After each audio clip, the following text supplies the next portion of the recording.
Bonne année à tous! Bienvenue dans cette nouvelle émission de Truman Show. Lui c'est Saïd. Et lui c'est Julien. Et aujourd'hui, on vous parle de nos films préférés de l'année 2021. Certains sont sortis en salle, d'autres sur des plateformes pour cause de Covid, mais malheureusement, on a dû faire des choix. Certains vous plairont, d'autres pas. Donc ne vous étonnez pas s'il manque certains films, ça reste une liste subjective. Et si vous n'êtes pas content, on vous emmerde. Allez, on lance le générique. C'est vraiment l'incarnation de la médiocrité contemporaine. Mais c'est de la merde! Ceux qui sont là, vanter les trucs les plus régressifs. C'est nul!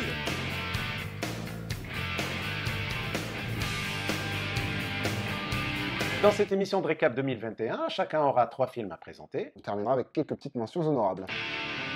On va commencer par un documentaire. The Sparks Brothers, donc de Edgar Wright, un documentaire qui revient sur la carrière du groupe Sparks. C'est un groupe qui est composé de deux frères californiens, Ron et Russell Mael, au look un petit peu atypique. Il y en a un qui a un look un petit peu plus de beau gosse et l'autre silencieux, un peu bizarre. Edgar Wright, il présente le groupe de cette manière-là. Il me dit, c'est le groupe préféré de votre groupe préféré. Vous n'en avez pas entendu parler. Ils ont influencé tout un tas de musiciens très célèbres. Et d'ailleurs, ça se retrouve dans le casting du film, vu qu'on retrouve notamment Flea des Red Hot Chili Peppers, Steve Jones des Sex Pistols, Beck, Björk qui fait une apparition audio, et également des acteurs, il y a Mike Myers, Weird Al, Fred Armisen. Pour les fans d'Edgar Wright, je note aussi qu'il y a Nick Frost et Simon Pegg qui font un petit caméo très discret parce qu'il faut préciser que le documentaire a une forme qui est composée d'interviews en noir et blanc, mélangées avec des fois des animations qui viennent et lui donner une forme assez cinématographique. Il y a une de ces petites animations où c'est eux qui font les voix. Donc on revient sur leur longue carrière qui commence dans les années 70 jusqu'à aujourd'hui.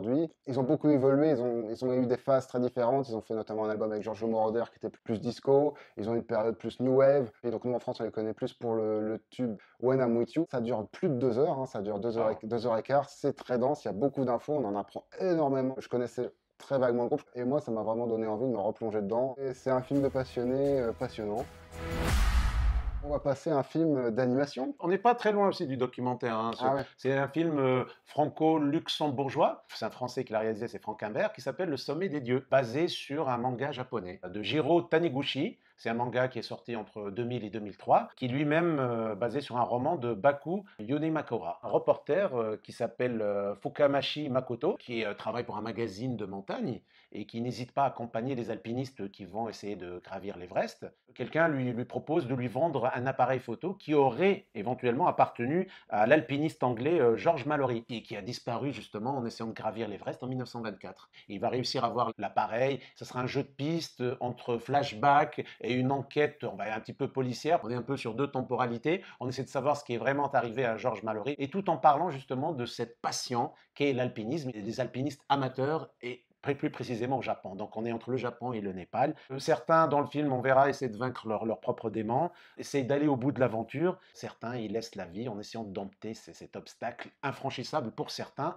La question se pose, pourquoi certains réussissent, d'autres pas à le faire? Pourquoi les gens continuent à le faire en ayant eu pas mal de soucis? Ces questions existentialistes, c'est ce que pose ce réalisateur français qui est habitué aussi aux illustrations, qui était illustrateur sur beaucoup de longs métrages, dans Corto Maltese il y a quelques années. On voit cette alliance entre manga japonais et réalisation sobre à l'européenne. Un film entre documentaire et réalité, ça nous permet de rêver, en même temps d'espérer, de rire parfois, tout en restant dans un cadre assez quotidien.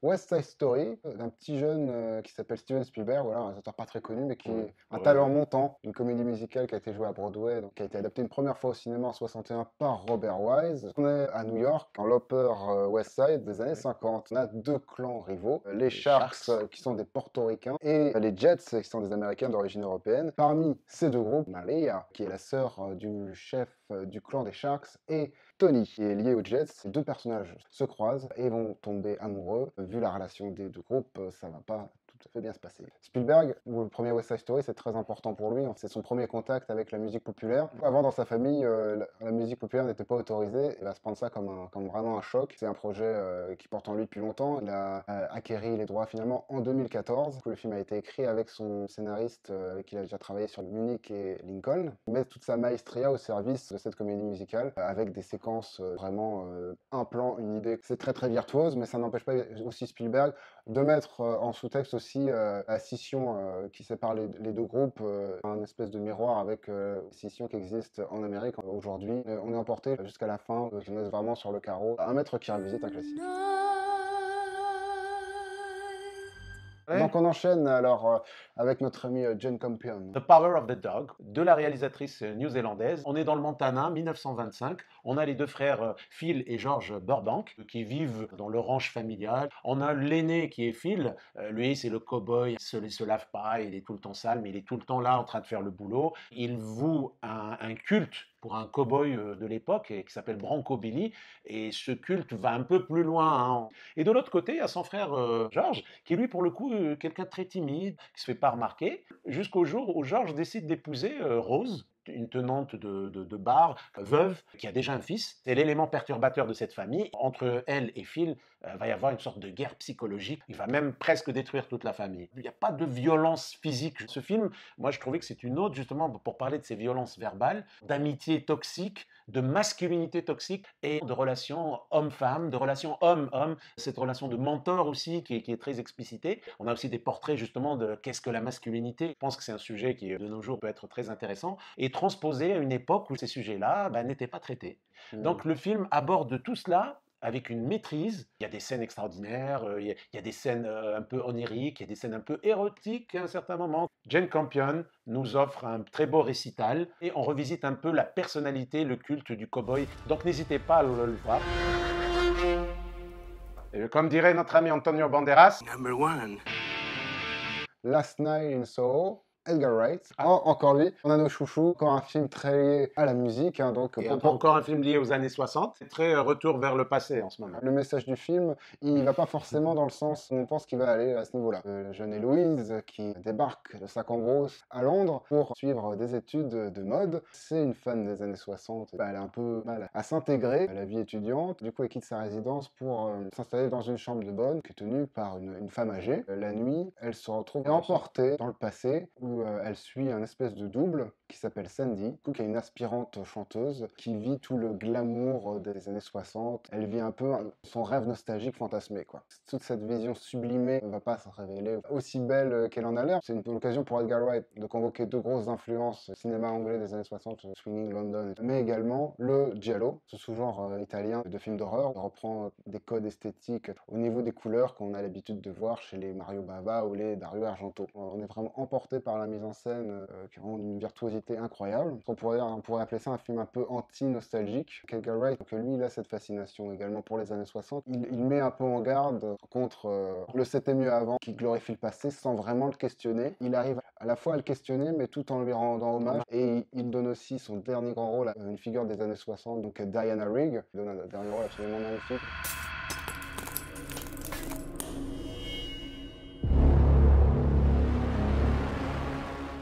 Uno, dos, tres, cuatro. Alors, numéro uno pour toi. C'est l'adaptation de Dune, partie 1, justement, de notre ami Denis Villeneuve.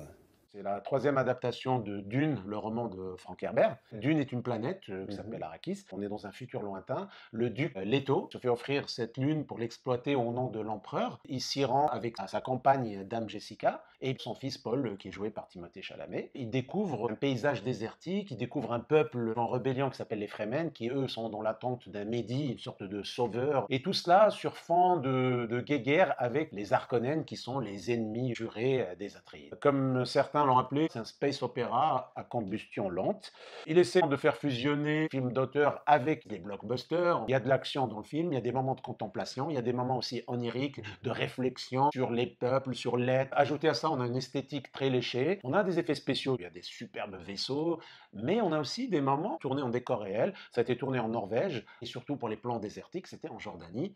Et là, c'est les meilleurs moments du film. On a un casting international, mais plus que 5 étoiles. Hein. Timothée Chalamet, Rebecca Ferguson, Oscar Isaac, Jason Momoa, Stellan Skarsgård, Josh Brolin, Javier Bardem, David Bautista, Zendaya, Charlotte Rampling. Donc on a vraiment le meilleur des acteurs, le meilleur des réalisateurs, en tout cas pour cette décennie, pour les films SF. Et on a une des meilleures histoires de SF de tous les temps. Ça ne pouvait donner qu'un des meilleurs films de 2021. On va passer à quelques mentions honorables.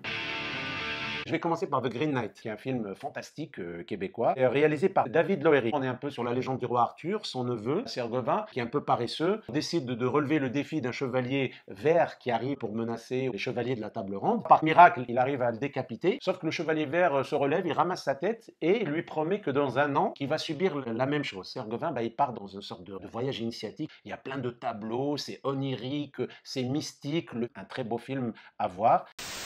Benedetta de Paul Verhoeven, c'est une histoire vraie. Au XVIIe siècle, alors que la peste se propage en Italie, Benedetta Carlini, donc, qui est jouée par Virginie Efira, rejoint un couvent en Toscane et dit dialoguer avec Dieu. On se demande un peu si c'est une manipulatrice ou si ses visions sont réelles. Et si vous voulez voir une statue de la Vierge Marie sculptée en God, je vous conseille de voir ce film. Voilà. The Last Duel, ou Le Dernier Duel, avec Ridley Scott. Il s'agit de l'adaptation du livre Le Dernier Duel d'Éric Jaguer sur le duel de Jean de Carouge et Jacques Legris. Le premier accusant l'autre d'avoir violé sa femme pendant qu'il était parti à la guerre. S'ensuit un procès. N'arrivant pas à les départager, les deux protagonistes s'affrontent en duel. Et ce qui est intéressant, c'est qu'on a le point de vue de la femme. Et c'est la première fois où on voit une femme qui parle de viol. Le film est vraiment assez moderne dans ce sujet-là. Cocorico, un film français. Enfin. Boîte noire de Yann Gozlan, qui parle de Mathieu Vasseur, qui est joué par Pierre Ninet, agent du bureau d'enquête d'analyse pour la sécurité de l'aviation civile, est chargé d'enquêter sur un accident aérien, qui au fil de ses découvertes devient un petit peu parano et qui se lance dans des théories auxquelles lui seul semble croire. Un film avec des influences style thriller parano années 70, comme À cause d'un assassinat ou Conversation secrète. C'est très prenant, un bon petit thriller du samedi soir, vraiment très efficace. Et Don't Look Up, réalisé par Adam McKay, deux scientifiques qui essayent d'alerter la population mondiale sur l'imminence de la fin du monde, une comète qui fond sur la Terre, mais personne n'a l'air de les prendre au sérieux. Une satire un peu de l'Amérique d'aujourd'hui, on a parlé de fracture tout à l'heure, c'est exactement ça, entre ceux qui croient, ceux qui ne croient pas, et une critique de notre société qui refuse de voir en face l'imminence du danger de la crise climatique. Ah ben voilà, on est arrivé au bout de ce récap de cette bonne vieille année 2021. On espère qu'on vous a donné envie de découvrir de nombreux films. N'oubliez pas de vous abonner, de faire sonner la cloche. N'oubliez pas le pouce bleu, ça aide toujours. On attend également vos commentaires qui nous disent un peu quels sont vos films préférés de l'année. L'émission prochaine, ça sera sur les films qu'on attend pour 2022. Ne la ratez pas. En attendant, soignez-vous bien. Ciao les amis. Mais pourquoi on dit rien? Écoute, on essaie de faire un moment de contemplation, des longueurs, comme ferait Denis Villeneuve dans Dune. C'est très film d'auteur, c'est très poétique. Oh, des longueurs, hein. Oui. Comme à la piscine.